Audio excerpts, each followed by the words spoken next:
शिव महापुराण में जो 12 ज्योतिर्लिंग दर्शाए गए हैं उन्हीं में से एक है कृष्णेश्वर ज्योतिर्लिंग। यह 12 ज्योतिर्लिंग में सबसे आखिरी ज्योतिर्लिंग माना जाता है। इस वीडियो में हम कृष्णेश्वर ज्योतिर्लिंग की यात्रा करेंगे। मंदिर तक कैसे जाएं, कब जाएं, कहाँ ठहरें और कितना खर्चा आएगा, इन सब बिंदुओं पर चर्चा करेंगे।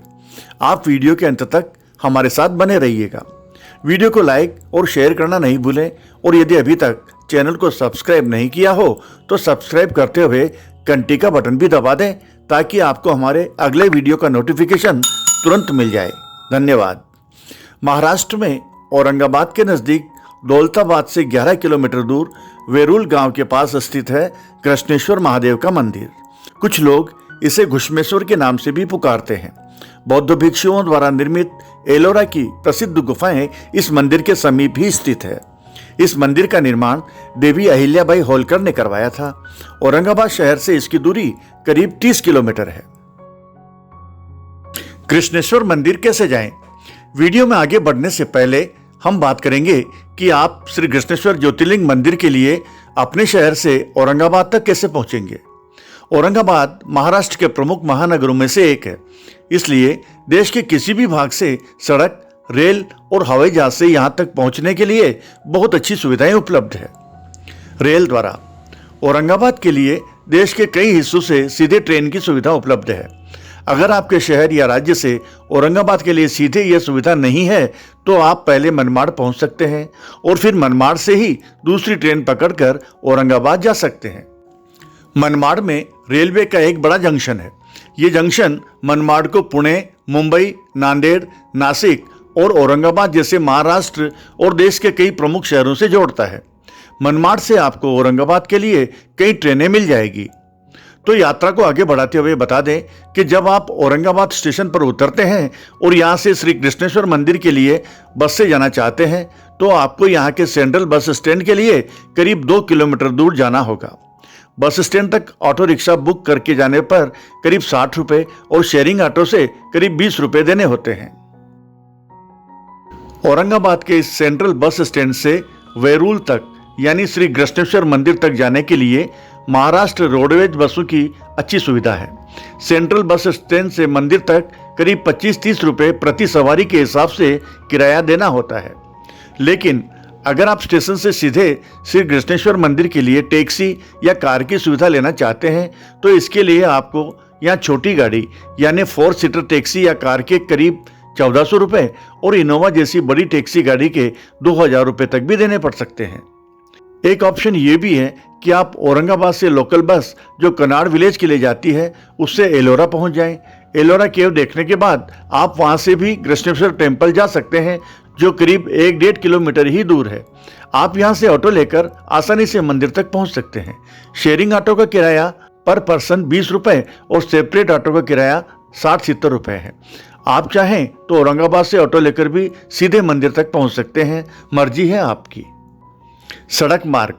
अगर आप कृष्णेश्वर ज्योतिर्लिंग मंदिर के लिए सड़क मार्ग से जाना चाहते हैं तो राष्ट्रीय राजमार्ग संख्या 211 कृष्णेश्वर मंदिर और औरंगाबाद शहर के पास ही से होकर निकलता है। मुंबई से ये दूरी आपको करीब 300 किलोमीटर, शिरडी से 170 किलोमीटर, नासिक से 175 किलोमीटर, त्र्यंबकेश्वर ज्योतिर्लिंग मंदिर से 200 किलोमीटर, भीमाशंकर ज्योतिर्लिंग मंदिर से 300 किलोमीटर और पुणे से 250 किलोमीटर तय करनी होती है। वायु मार्ग। अगर आप देश के किसी भी भाग से हवाई जहाज द्वारा पहुंचना चाहते हैं तो सबसे नज़दीकी एयरपोर्ट औरंगाबाद में ही है जो कृष्णेश्वर मंदिर से मात्र 30 किलोमीटर की दूरी पर है। औरंगाबाद के लिए देश के अनेक प्रमुख शहरों से हवाई यातायात सेवा उपलब्ध है। कहाँ ठहरें? अब बात कर लेते हैं कि कृष्णेश्वर में कहाँ ठहरें। अगर आप यहाँ मंदिर से कुछ ही दूरी पर स्थित ओम सिद्धेश्वर भक्त निवास या साईं यात्री निवास में जाते हैं तो आपको यहाँ अच्छी सुविधाओं वाला एक नॉन एसी डबल बेड कमरा करीब 800 रुपये में और एसी कमरा 1500 रुपये तक में मिल जाता है। इसके अलावा यहाँ देवस्थान ट्रस्ट के भक्त निवास में भी अच्छी सुविधाओं वाले कमरे बजट के अनुसार मिल जाते हैं। आप यहाँ की जैन धर्मशाला में भी अपने बजट के अनुसार कमरा ले सकते हैं। इन सब के अलावा भी यहाँ कई होटल और धर्मशालाएं मिल जाती है।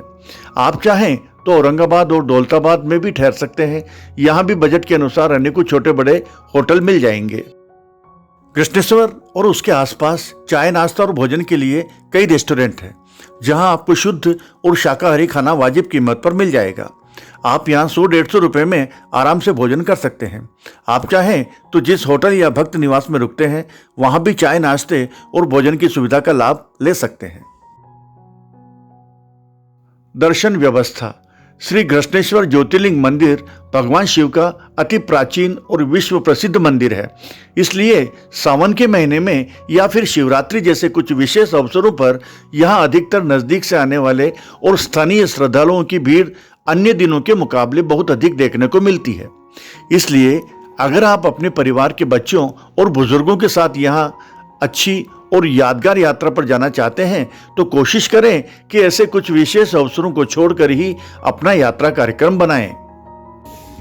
मंदिर पहुंचकर जैसे ही आप प्रवेश द्वार के पास जाते हैं, आपको यहां अपने पर्स, मोबाइल, कैमरा और जूता चप्पल जैसे सामानों को सुरक्षित जगह पर रखने के लिए लॉकर्स की सुविधा मिल जाएगी। इसके बाद आप प्रसाद लेकर मंदिर में प्रवेश कर सकते हैं। मंदिर के खुले प्रांगण में श्रद्धालुओं की लाइन देखने को मिल जाती है।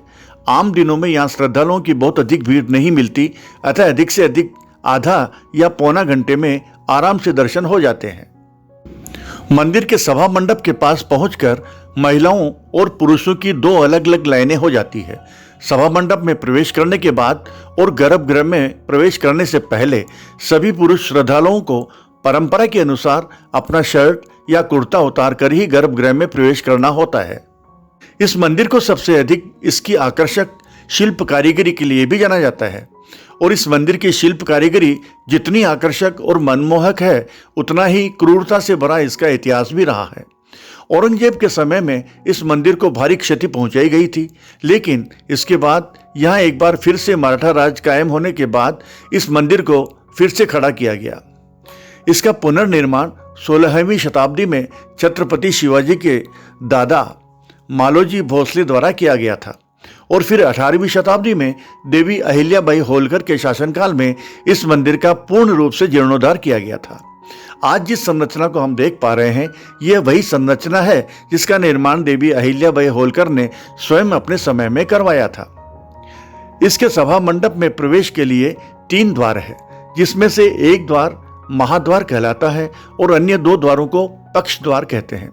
जैसे ही आप मंदिर में प्रवेश के लिए सभा मंडप की सीढ़ियां चढ़ते हैं, आपको यहां नंदी महाराज की कलात्मक और नक्काशीदार मूर्ति के दर्शन होते हैं। इसके अलावा इसकी दीवार की कमान पर गणेश जी की मूर्ति और सभा मंडप के बीच में कलात्मक कारीगरी युक्त पवित्र कछुआ भी दर्शाया गया है। और जब आप इसके सभा मंडप के खंभों और दीवारों पर नजर डालेंगे तो आपको इसमें 24 मजबूत और बड़े आकार के पत्थरों को तराश कर बनाए गए स्तंभों या खंभों पर अति प्राचीन और मध्ययुगीन हिंदू शिल्पकला और कारीगरी देखने को मिलेगी। ये मंदिर इसी अति प्राचीन और मध्ययुगीन हिंदू शिल्पकला के लिए सबसे अधिक जाना जाता है।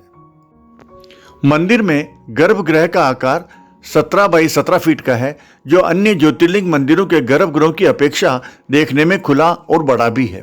इसके इसी आकार के कारण श्रद्धालुओं को इसमें पूजन और अभिषेक करने के लिए पर्याप्त जगह मिल जाती है।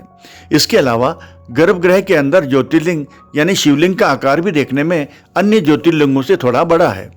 नागर शैली में बने इस मंदिर की ऊंचाई के लगभग आधे भाग तक लाल पत्थर पर भगवान विष्णु के दशावतारों के अलावा और भी कई देवी देवताओं की मूर्तियां उकेरी गई है।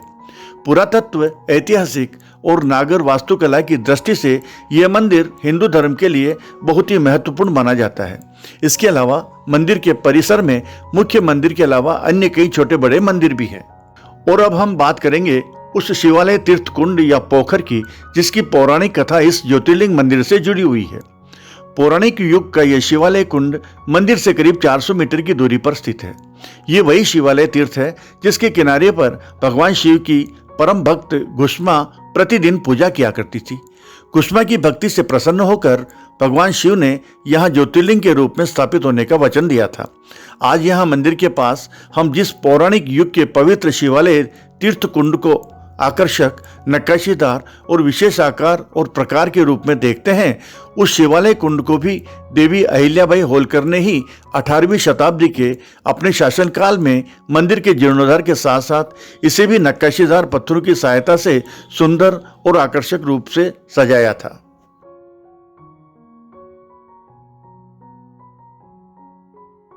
कृष्णेश्वर कब जाएं?